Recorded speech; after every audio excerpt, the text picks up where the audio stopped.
It's like this feeling of like you're waiting for something, but you don't know what you're waiting for. Mm-hmm. And then when you do open up, you open that door, you realize that, oh boy, there's a lot of stuff here. Mm-hmm. Some I knew was there, some I didn't. We used to be kids. Now we're not. Something happened in between. This is the Broken Youth Club.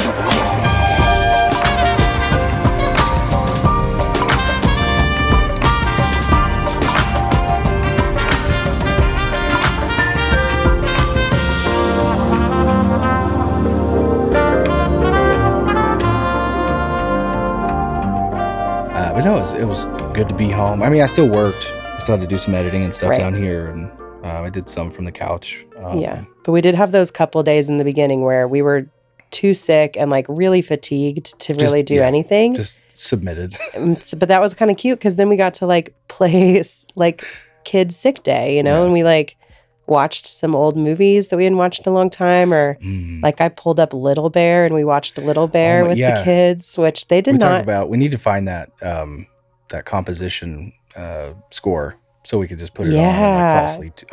So like, nostalgic. It's so sweet with all that piano work. We have camp coming up, that big summer camp adult thing that we're doing. Yeah. Through Bad Magic, and I'm getting hyped. And Oliver wanted to watch Camp Nowhere, so we watched that. And then right off the back of that, I watched Heavyweights. Yeah. Which made me want to wear my Perkus Power tank top. I wish I went to camp when I was younger. Even if it was a fat camp, I still would have, like, to do the go-karts, to do the decathlon thing that they did. Yeah. I fucking love that movie. Yeah. Definitely my favorite. I only ever did like Girl Scout camps, and those were pretty cool, but they were just during the day. We didn't stay overnight. I've never done even a single camp of any kind as a kid. You've been missing out. I sure have. Speaking of, actually, I'm not speaking of anything. I just remembered you have your things over here. Yes. Yeah. So listen, I wasn't like a Barbie player. And when I was little, I didn't play with Barbies, but this Barbie movie has changed me. And so I treated myself to a little something that felt like we needed to share. Mommy got her first pair of Crocs. You can hear them. Yeah, you can, because they're so good. Look, there's a little disco ball, and they make me so tall. Yeah. Do you remember that time when I got like 4-inch heels? Do you remember that time in high school when I got heels and you told me that I was freakishly tall in them, and then I could never wear them again? It's true. I swear you made that up. Thank you. I swear. Never. I remember you. They were Jessica Simpson heels. Yeah, they were. I remember red, that. like patent heels. I remember that. Yeah, and you asked how do I look, and I was like, whoa, definitely it makes you taller. Wow, and freakishly tall. And I went, what? I didn't say freakish. You said freakish. I don't think so. Yeah, I'm glad you got those though. Those were fun. I was very. I couldn't process what I was looking at for like a solid 10 seconds because I didn't know. I was like, did you get these for Oliver? I was confused.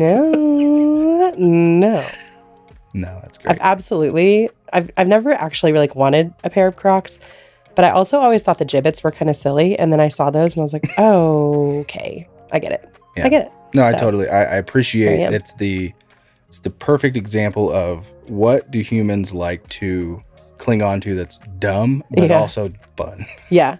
Well, and I was totally influenced by somebody on Instagram to buy those. I hadn't seen them until she received them. And this influencer is like my spirit child. Like, I just really love her a lot. Mm-hmm. Not spirit child, spirit animal. I guess weird, she's like my age. She's older than me, I think, maybe. I don't know. But anyway, she bought them. And then she put up this video that she was saying, like, she had gotten some comments that basically were like, how old are you?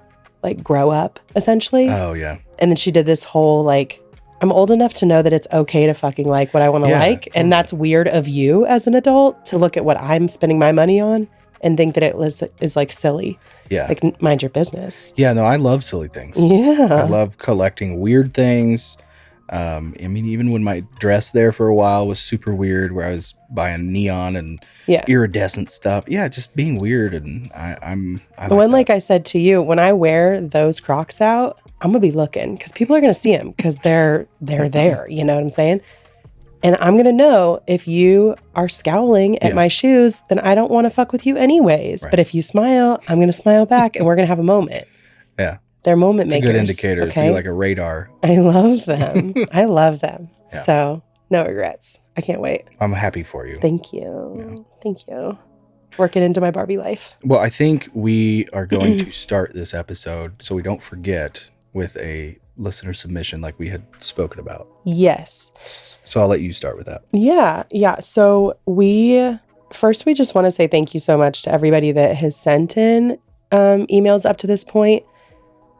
We feel really just like grateful and humbled that you guys are sending in these stories so quickly and you're trusting us that we're going to handle these with care. And, you know, some of this stuff is really heavy, and we got a few of them right off the jump that I read, and then I looked at Logan and I was like, man, you know, like I've heard your stories, I know my stories, I know my friends, my family, my parents, but like reading some of this stuff that listeners have sent in, it is so heartbreaking. And it's just it's hard to process some of it. And I think that was a part of this podcast that I wasn't anticipating correctly. Like I knew that I was going to receive things that were going to be hard to read and it would be really sad. But some of this stuff is really just heartbreaking. And I hope that my responses to you guys are appropriate, that they're giving you some level of comfort or knowing that I see it and I read it and I believe you. And I want to do whatever I can to kind of help along with your healing process. And if that, I just hope that writing those things out and sending them in is giving that to people. Because it's just, it's kind of unbelievable, that we're giving off the vibe, the trusting vibe. Yeah, which we are, like trusting people. And thank you for seeing that, because I feel like I'm always just so nervous about what people actually think about me when I leave the room. So I think you and I both have a, like a deep mistrust with other people. Again, from like maybe sharing trauma, which I think we'll get to in a minute. Yeah. And so it's easy for us to believe that, like, why would you want to, like, we are just strangers to a lot of people. And it does feel good. It feels validating to know that people feel comfortable sharing such, things that have such gravity to them. Yeah. It is the heaviest things in life. Yeah. And to feel that we are a bouncing board for that is, it's something we don't take lightly. No, not at all. I think that's where we hope we can walk through this with grace, and hope that we don't, offend anybody, and know that our heart is always, in the right place when we try to, broach these topics. Right. Yeah, for sure. So in saying that, before we get started, this show in general is a show that, comes with a big trigger warning. We're talking about trauma, and it can be a thing that is really hard for people. The story we're going to share today is one that involves sexual trauma within family relationships. And when I read this story, I immediately related it to Logan and Logan's story with his sexual abuse in his life. And so I thought it could be a story for me to read, and then we could just kind of reflect on it, and then Logan could talk a little bit more about his experience, and then hopefully that can give again just like some more healing for, if nothing else, the person that wrote in. Yeah. And just know that you're not alone in what you're going through, and we're here, in whatever capacity we can be for people. We want you to feel like we're a safe space for you. So, yeah. Go ahead and grab it. And then again, we're going to keep these anonymous. Yes. That's the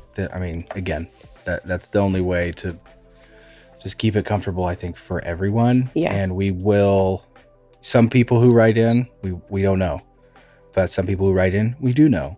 And so I think just to keep everybody's safety and security, mental health, everything above board, we're going to do it the best we can. We're not going to try to paraphrase. We're going to try to read, like, because again, a lot of what we get in is long. So far, that is the common theme. Yeah. And some of the things we might just pick, a paragraph out of that you wrote, so that we can really give focused attention to that. The one that I'm going to read today, I didn't feel like there was any part of it that I could take out because it feels like all of it is important. Mm-hmm.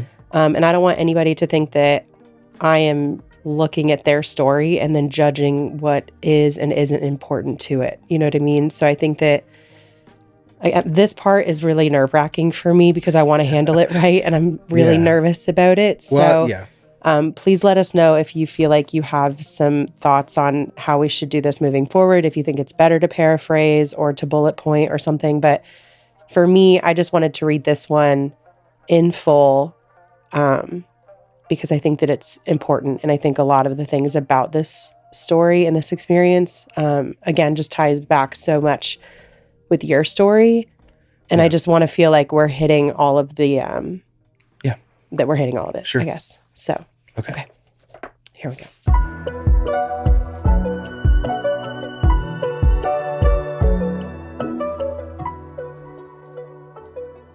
Between the ages of 5 and 12, I was heavily molested and forced into sexual acts by my uncle.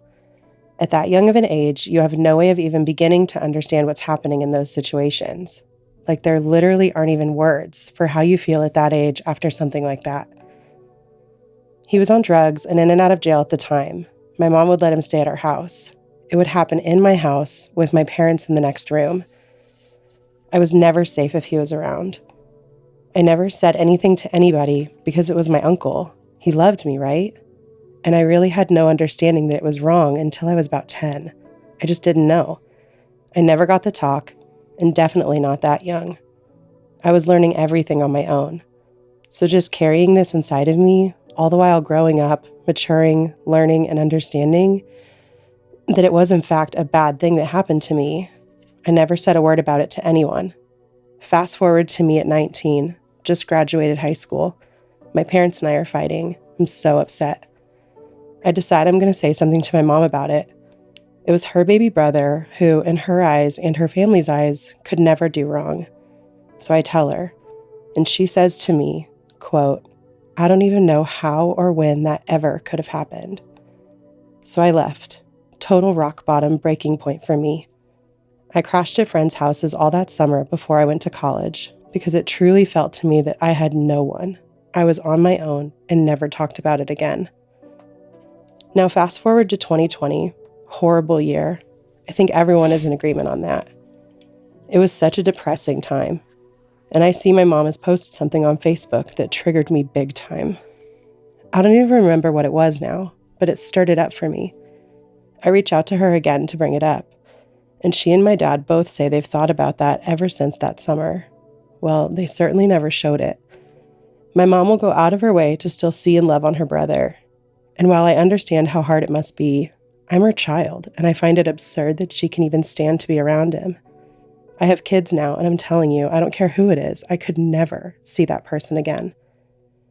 So my husband can see that I'm so clearly upset, and this is the one thing I've never told him, and I just spew it out. I'm a mess, and I have to talk to him about it. The look of horror on his face I'll never forget. He was so angry, and it was brand new information for him. His reaction was so bizarre to me, even though it was the correct one, because I hadn't seen that kind of support before. And immediately I realized I can cut my uncle out of my life. I never have to see him again if I don't want to. I don't have to go up and hug him at family Christmas. I don't ever have to do anything I don't want to do again. It literally took 20 years and telling my husband to realize that I can just say no. My mom will still probably live the rest of her life acting like nothing has ever happened, but I will not. And it's so freeing.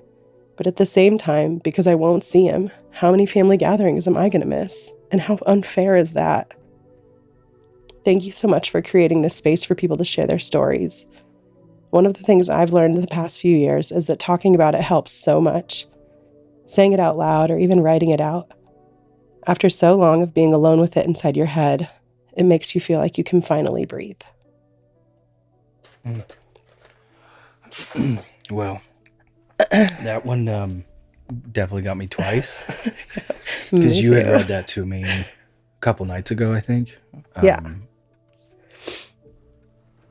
Because we don't always sit down together to like read them all together. No, I think that's only the second one that I wrote that I have read to you already. Yeah. Because we want, because there's some of it, like I want you to have a genuine reaction to it so we can have a conversation that we haven't already had before.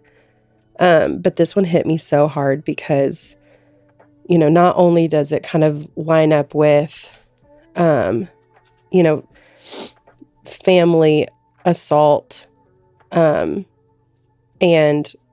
also having family members that aren't responding in the way that you would hope or supporting in the way that you would hope. And then also, I mean, for me, I read the reaction that her husband had, and I just, I know what that's like. Right. And for me, you know, you hadn't told anybody else yet. And so I didn't have that added line of, if you had told me something like that and then also said that your parents responded in that way, I think, I don't know how I would have controlled myself. Because that's just, again, like we mentioned in the pilot, I mean, this is the person that you love more than anyone on this planet, your number one person. And you're hearing this experience that they had that is horrifying. And then also hearing that they weren't like loved well through that. Yeah. It just makes you like the claws come out, right? Like you just want to like. Yeah. Yeah. It's, attack anybody that had anything to do with hurting you. It's devastating to hear that, it seems common, I think, is the thing that's so depressing for me about hearing other people's stories, hearing this story, and how much the parallels are to my story. Mm-hmm. It's just so, I don't have words. Like I knew we were going to talk about this, but I mean, instantly, I guess the thing I think about is, the reaction that this person's partner had, and remembering your instant reaction as well. And I don't know, it's like a mixture of confusion, fear, and anger, I would say. And to feel, because for me, it was about 20 years as well. I would, right? Yeah. Mm-hmm. From what happened to me, and then telling you, I told no one, not a soul. Right. And it was also a close family member for me. And, luckily in my case, for the most part, when I had told my family, and I'm trying to think if I've told any close friends, maybe one, there was overwhelming support of, oh my gosh, like I can't believe, this happened. But there was one instance where I do think it was, that night that I told you about my situation, that, and then a mixture of telling this and opening up finally to some close people to me. And one response I got for sure was devastating. Yeah. And that's where I think the term for this show came from. Right. So I've never really truly considered myself like broken in any way. Right. Because I'd never, I'd never analyzed it, I don't think. Again, going back to what I said before, you press on, and you, as this person said, you learn and you grow, and life happens around you. and this is just a piece, and you kind of, in a sense, you normalize it. And when something's normal, you don't pay attention to it, you know? And so again, for me, there were several years where,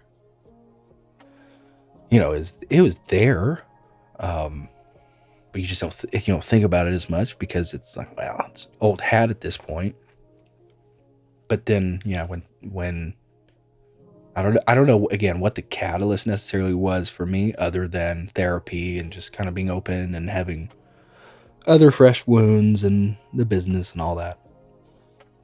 But as soon as I did, man, it just felt like this paradigm shift in everything about us, the way that we loved each other and communicate with each other.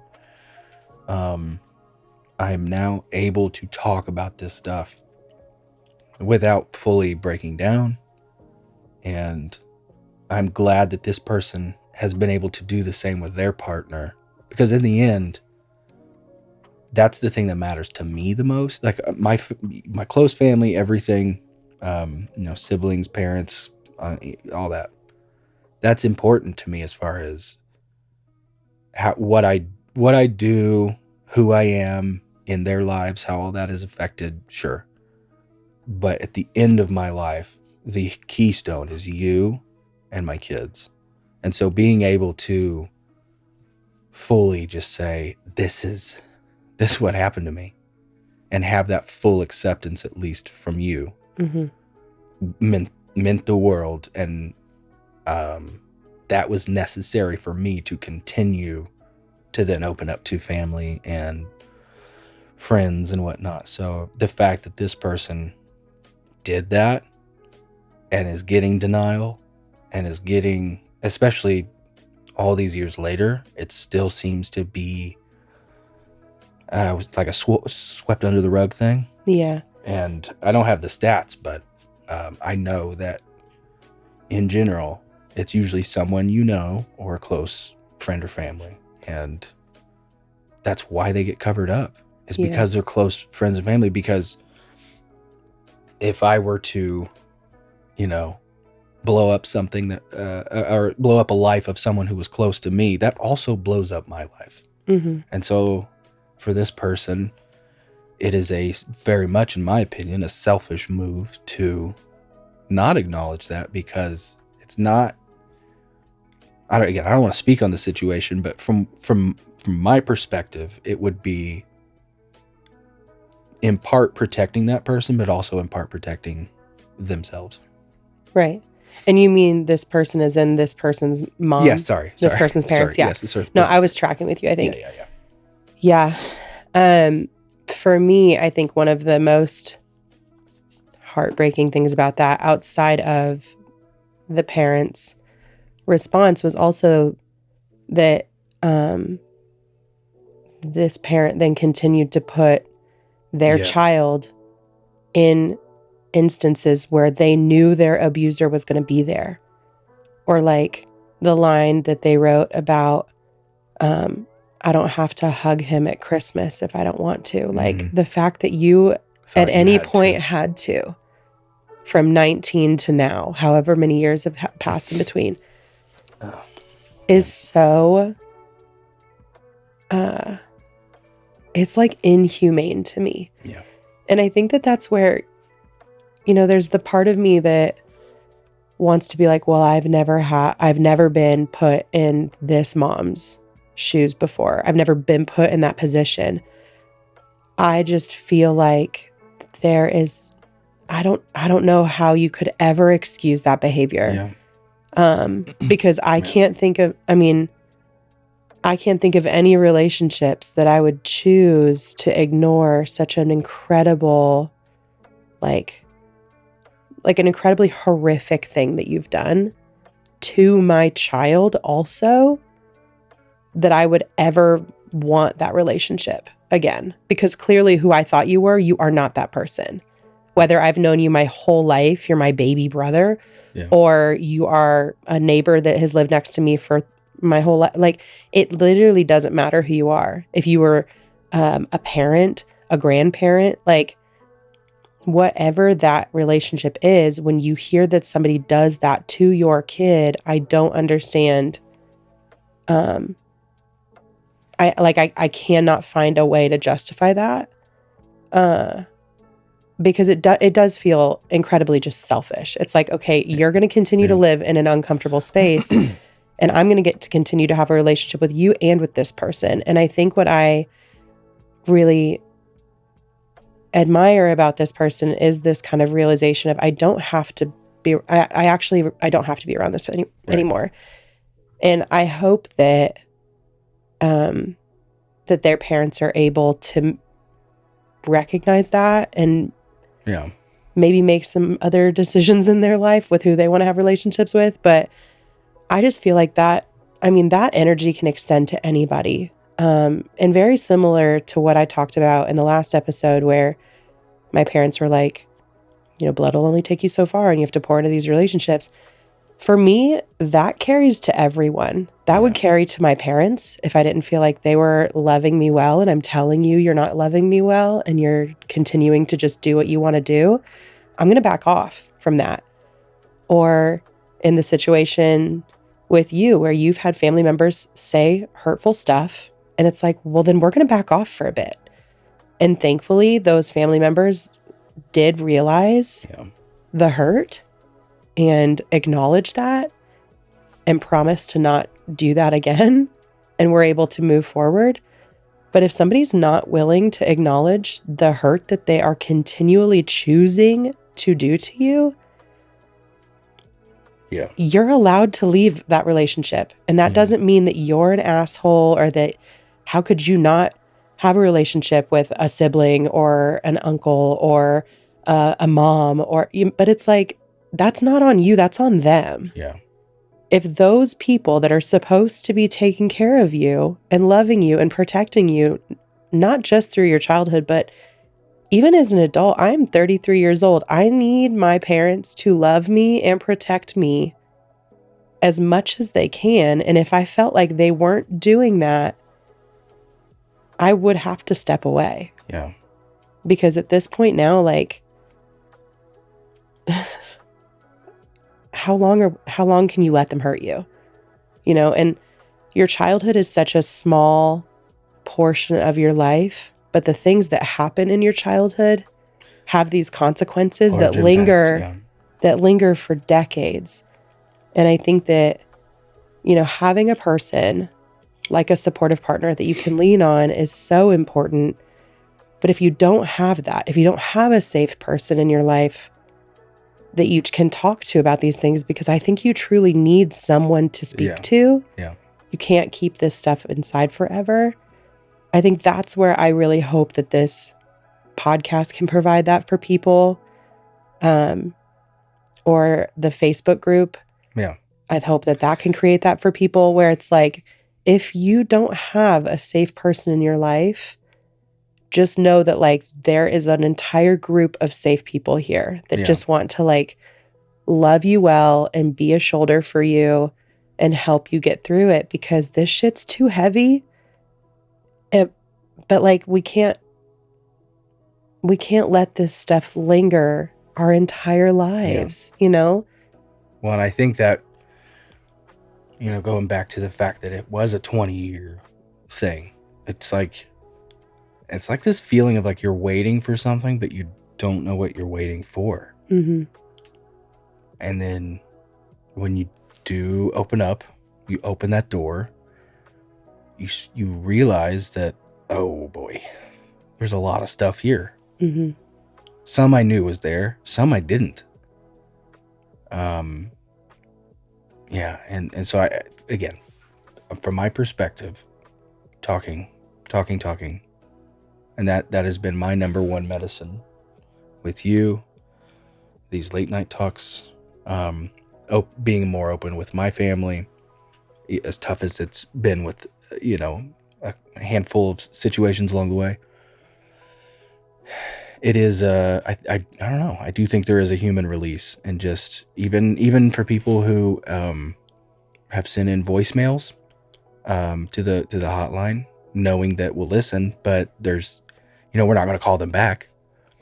Just knowing that someone's listening. Right. That's important to me. And I feel, I don't know what the term I'm looking for, but I just feel so much for those who don't have a safe person to talk to. Because, it's a pressure cooker, I think. You can only bury it for so long before it exhausts in some way or the other. Yeah. Well, I know that when you've talked to me about some of your stuff before, it's like there's also this, I think one of the shittiest things about trauma, because it's something that happens to you, you don't have any control over it, but then you also can carry this like shame with it. Yeah. And it's like, it's not your fault and you shouldn't feel that, but you do because you don't know how else to wrestle with what happened to you. Yeah. And I think that we talked about whether or not we were going to touch on this in a separate episode, but I think it's relevant here. But one of the only things that we've heard about this show in any sort of kickback way is this idea that we could be viewed as like we're airing out our family's dirty laundry. Oh, yeah. And as soon as I heard that, if I'm being honest, it immediately pissed me off.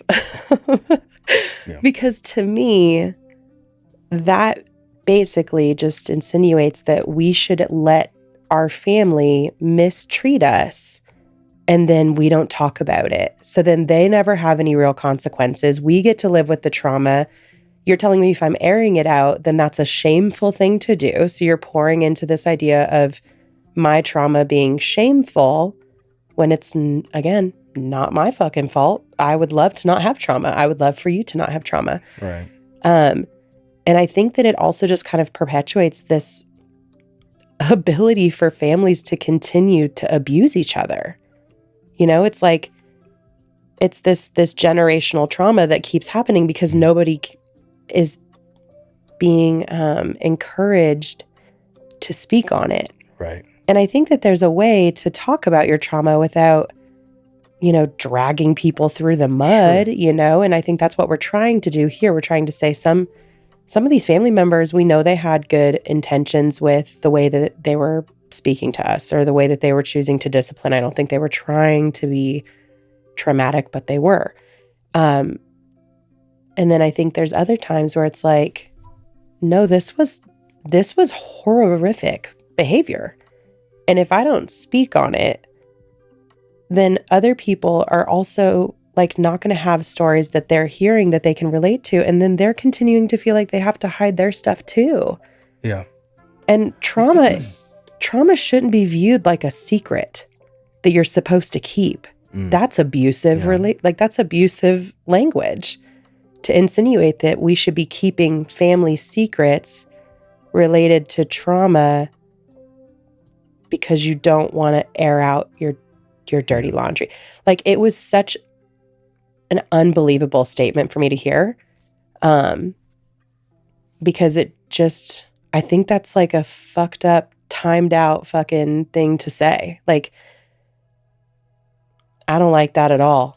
I don't like that. And I'm not going to air out shit in my family that didn't directly affect me because that's not my trauma to share. Right. But absolutely, if something happened to me and I feel like I need to speak on it, I'm going to do that. Yeah. And if anything, we should be encouraged to do that because that's a way for us to heal through the consequences that we live with because of someone else's actions. Yeah. So I don't know. I did not like it. I didn't like it. No, okay? I would say the reason I carried mine for so long wasn't because I was trying to hide any, family stuff on my end.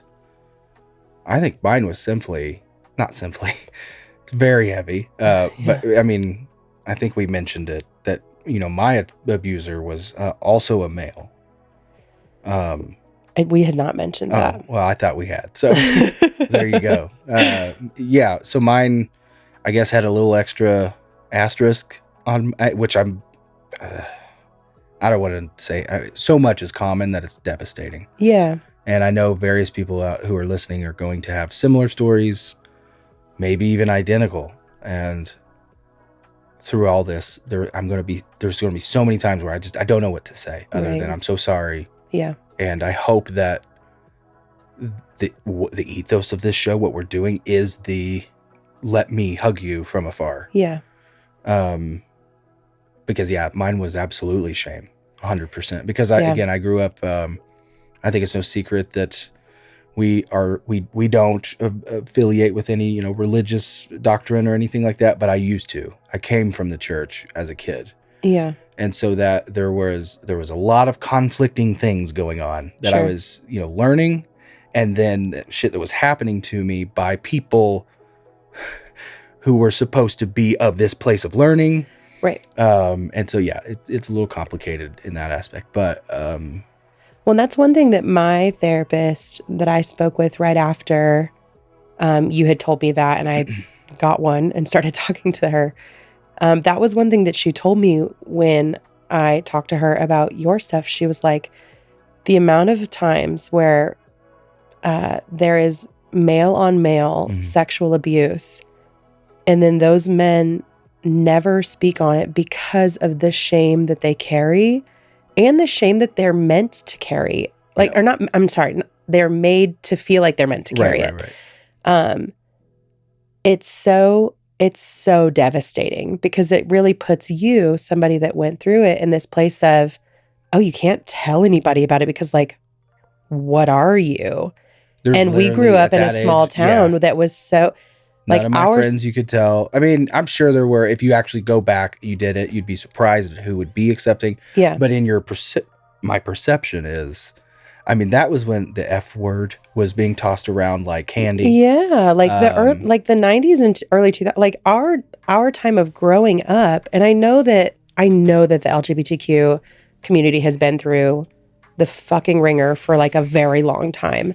But our lives growing up, basically up until we got into college and got out of our small town, there was like rampant homophobia. Like it was just like so mean all the time, and also very mean. Yeah. Like some of it was innocent and other stuff was very mean spirited. Yeah. And so it does feed into this idea of like, yeah, what you did what with a guy? You're like, and it's so foul to think back now. Like the shame that comes. I was 5, guys. Literally, right. The shame that could try, like that anybody could try to tie to that. But it's just, and you're growing up in a home, that is not very accepting of the LGBTQ community. Yeah, at the time. I.e., your stepdad. Yeah. Very much so. Yeah, your mom isn't like that, but your stepdad absolutely was. And I think that... And I think I do need to make clear, because this person, we were talking about parallels, sorry. This person, it was their uncle. I want to make clear, on my part, it was not my uncle. I love my uncle very much. Yeah. I don't want that to ever be misconstrued. Right. In any way. That absolutely is not the case. But yeah, and so we kind of grew up in this small town and this environment of not being accepting of that. So yeah, that was just one of those big things that my therapist was telling me, like, it's just so devastating. Yeah. When shit happens to men by men, especially during these young years, and you're like, you're trying to figure out what the world even is. Mm-hmm. And then things are happening to you that then you're hearing from other people is like terrible. Like, and especially growing up in a religious home, where you went to a church that was not very accepting of the LGBTQ community. So then it's also like, oh, so then am I going to hell? Like, oh, absolutely. You know what I mean? Like, so it just feels like... Oh, I that was one of my biggest fears. Yeah. Absolutely. Because it was taught to me that like, that's the way it was taught to me. Yeah. And in doctrine, whatever, is that it doesn't matter. It doesn't matter if it was engaged. You're doomed. It's a cardinal sin, and there's no coming back from that. That's why I thought there was no coming back from that. It's not my fault, and I had to rationalize that. And to think about a little kid wrestling with that for so long, and then even after the abuse stopped, but before you had ever been put in a place of like being around a lot of people in the LGBTQ community and like really having that, I don't know what the opposite of being in, because like I do feel very much like you were pushed into Christianity at your church. And again, I want to asterisk this. We absolutely have close relationships with people that would call themselves Christians that we love dearly. And, you know, we don't have the same feelings about them as we do about the Christians that you went to church with, because the Christians that you went to church with were very like, the Bible is black and white. And so it becomes this thing of there are no gray areas. There are all different kinds of practicing believers of all different faiths. And as I age, you know, I used to hold a lot of vilification for these types of people, a specific type of person. And I try not to, you know, categorize in general anymore. I do. It's no secret that, you know, church abuse is a part of my life as well. Yeah. For friends, family. I've talked about it on other podcasts as well. So I have a kind of a unique story, I guess, when it comes to that.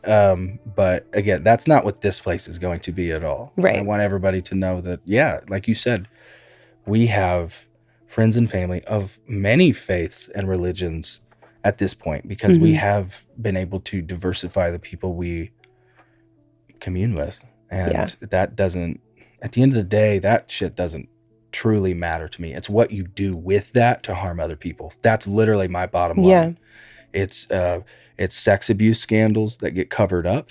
It's people being unaccountable for their actions. It's literally being using that as torts to hurt other people. That's all. And using that to shame people in the way that you were shamed for, and this is internally for you because you weren't, you know, telling people what was happening to you, but the internal shame that you were being fed by this thing that is supposed to be the most important thing in your life, your religion, you know, that was, I can only imagine how difficult that would have been. And so, I don't know, I can't, it's too much to put on a little kid. It's too much. It's too heavy. I want to circle back around to the fact that this person, it was a family member with, outside of your parents, probably one of the highest figures of authority you could have.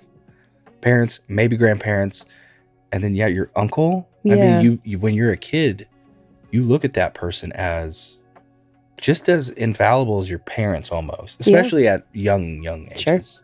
Well, I mean, anytime my sister is around and she is visiting with the kids, it's like, hey, you listen to her. Yeah. You know? So I'm sure that this person was also being told, like, you listen to your uncle. You do what they tell you to do. Like you said earlier, there's this mismatch of this person that I view as an authority figure doing something so horrific that it doesn't register as wrong. Mm-hmm. And so that's what you live with forever, as eventually you find out that it's wrong, and it's almost like you have to convince yourself that it is, because you've spent so long convincing yourself that it's normal, or living with it, it's normal. Yeah. I don't know. Which I think is also part of the power of finding safe people to speak about it with, because I'm telling you, the amount of people that have written in to tell me their story, and they talk about shit that happened to them, and they're like, I literally didn't even know this wasn't normal. Yeah. Or this wasn't something that everybody went through until I got older. And my friends, and I would like jokingly say something to my friends, and they would be like horrified. Right. So it's also just like, you live with these things, and when it's all you know, it's all you know. Yeah. And so it has to become this place of just like, am I even supposed to feel this sad about it? Because everybody's doing, like, if this happens to everyone, normalize it again. You know? Yeah. And so it almost feels like for a while you probably gaslight yourself. Mm-hmm. And I think that whether it's a friend or a safe family member or a therapist or any, like, I think you like, I don't know how to move past stuff. Not that I even think that moving past it is the right word, but I don't know how you begin to heal it and to feel like you're in a better place with those things, or you're recognizing behaviors that you're exhibiting that you know in your core don't feel right to you. And you're like, where is this coming from? And then you start to really think about it and you're like, maybe that wasn't normal. Maybe that wasn't what was happening to everyone.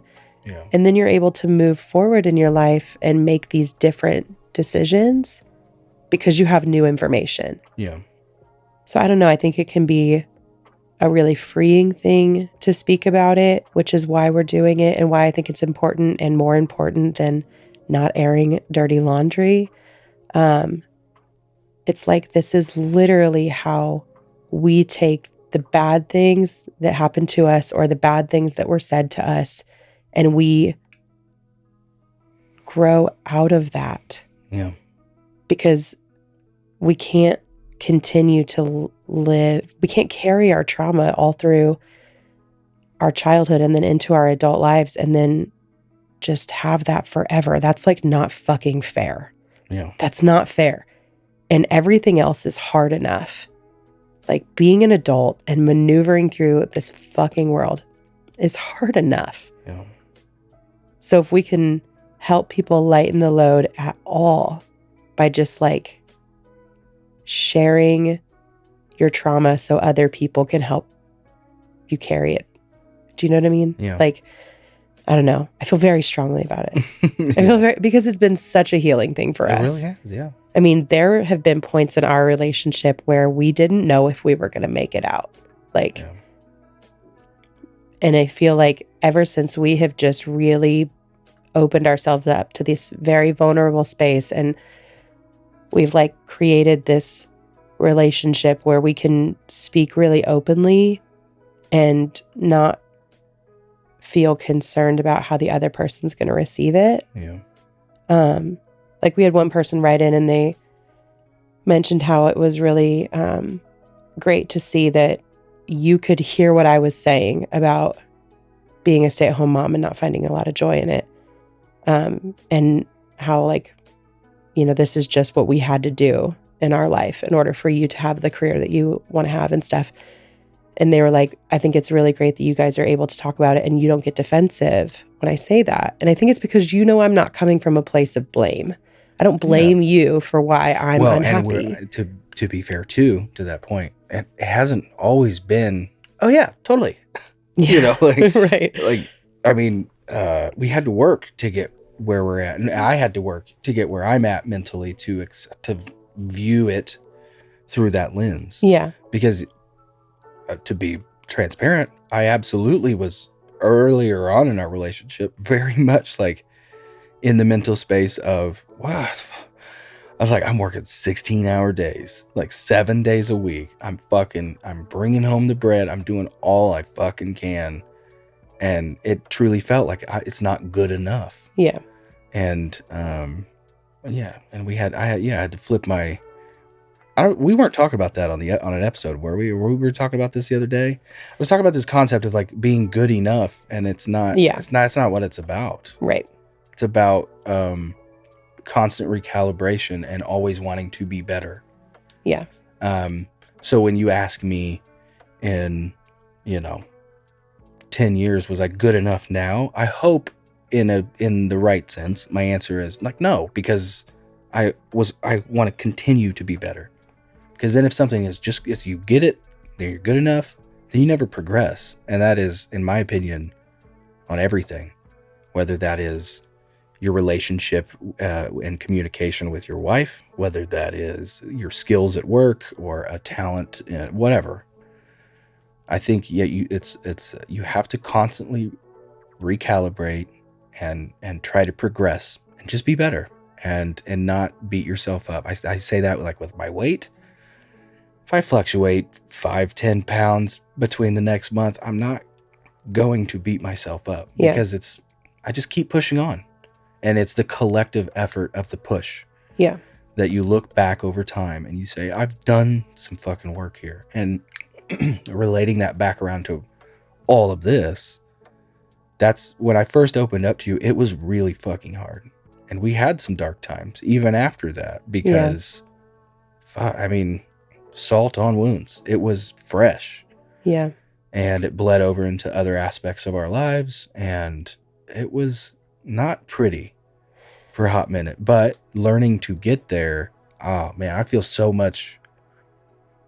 better today in pretty much every aspect of our life. Yeah.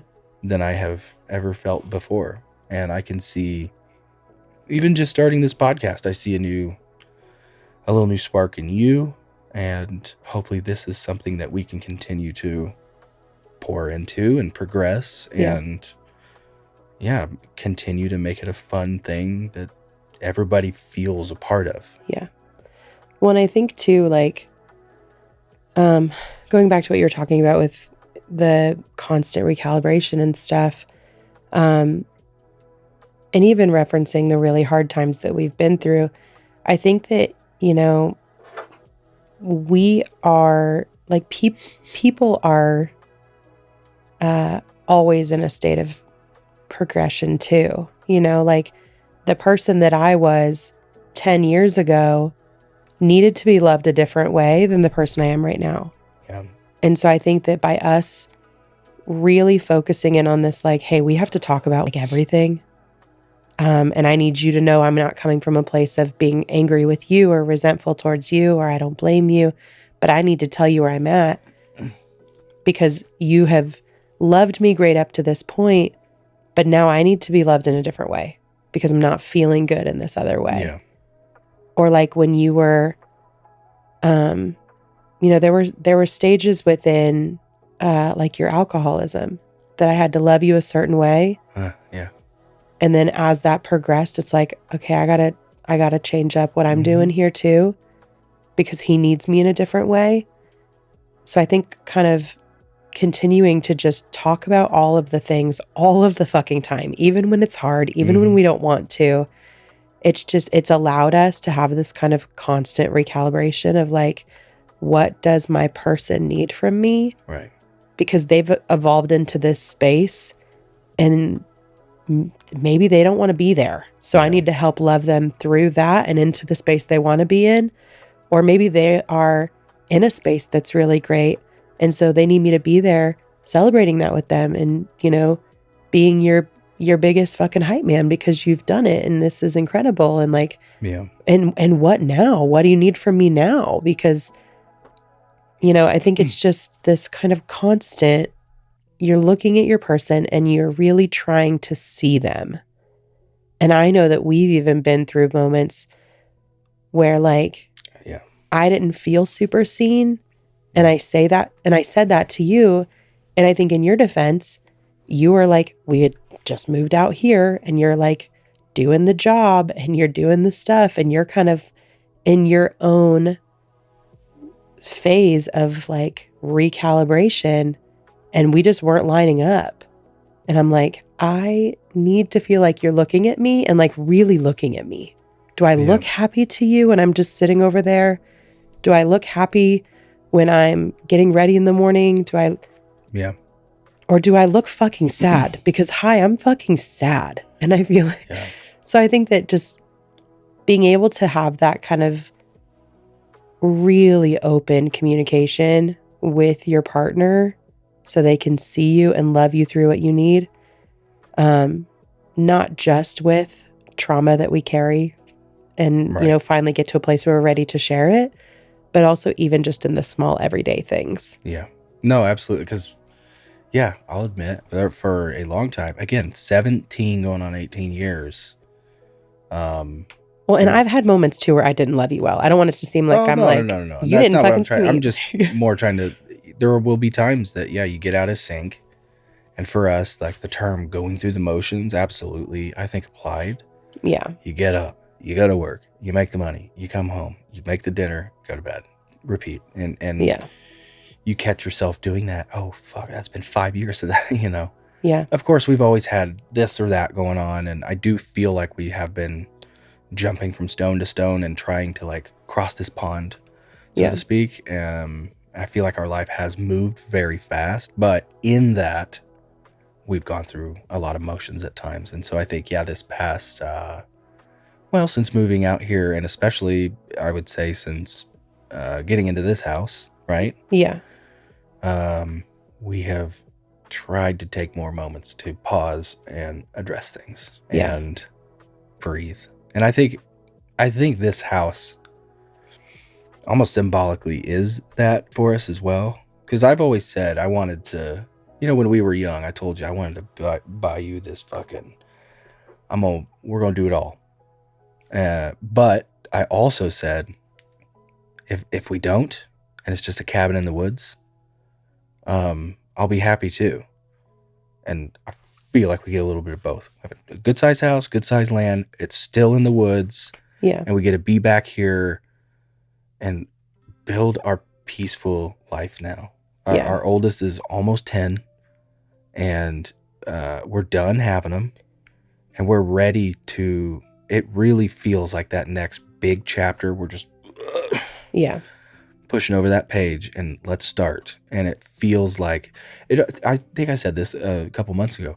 It almost feels like the very first episode of like a good 90s sitcom, like Home Improvement. Mm-hmm. You know what I mean? Like the boys are still really young, but we're just like right in our career. Like that's kind of how it feels for us. And it's exciting. And I really try to stay in that when I do feel overwhelmed and or stuck. Or I do feel like a lot of my life, because I feel like I have to move so fast and get so much done. Yeah. In that, it's natural for me to feel like I'm spinning my wheels, because I want something and I want it now. And that's the same with, side hustles I've had, things I like. I just got to go, and I got to go get it. Yeah. And so I'm excited to still go out and get things, but also slow down a little bit and be able to have our porch talks or the talks out by the fire pit, and slow down, have to plow the driveway, all that. I'm so looking forward to that. Yeah. Yeah. And I think just the biggest thing for us in all of that slowdown is just to, again, like find the time to just have these really open conversations. Yeah. And to tie it all the way back to the story that was submitted to us. I'm so thankful that person has a partner that reacted the way that they did and made them feel so loved and so supported through that. Yeah.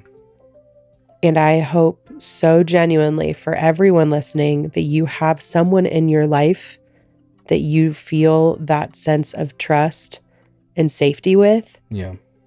And if you don't, I hope that you find that in a therapist. I hope you find that in our inbox. I hope you find that in the Facebook group. I hope that you find someone that can help you through these things, because we would not be anywhere near where we are right now, either physically in this home or together in our marriage, if we didn't get ourselves to that place of, this is a safe relationship. Mm-hmm. And I'm going to put my ego down, and you're going to put your ego down, and you're just going to hear me, and I'm going to hear you. And we're going to work through whatever it is. Yeah. If it's trauma, if it's feeling like we need more from each other, like we would not be where we are if we didn't have that. And so I hope that everybody listening has that with someone. And if you don't, baby, you just write me a little note, okay? And I'll write you back. Yeah. We have been, and again, I think we're going to do this as long as we can, because we don't know how many we're going to get in 3 months or 6 months.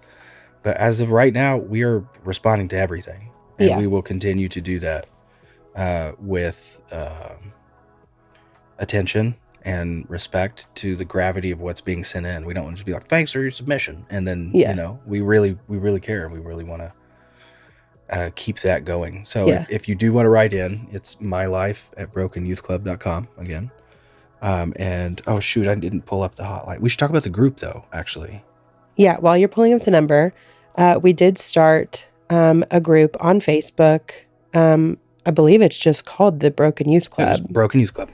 And it is a private group. So you just have to request to get in, answer a couple of questions. We will see that. We will let you in. Yeah. And then we just want people to feel like that is a really safe space. So don't come in there and be an asshole. Okay. Be in there, be loving, be kind, be thoughtful. We have the comprehensive rules that you can read. And yeah, we hope that that's a space that will just kind of continue to grow with people that will be fucking nice and thoughtful. Yeah. I'm a part of many groups.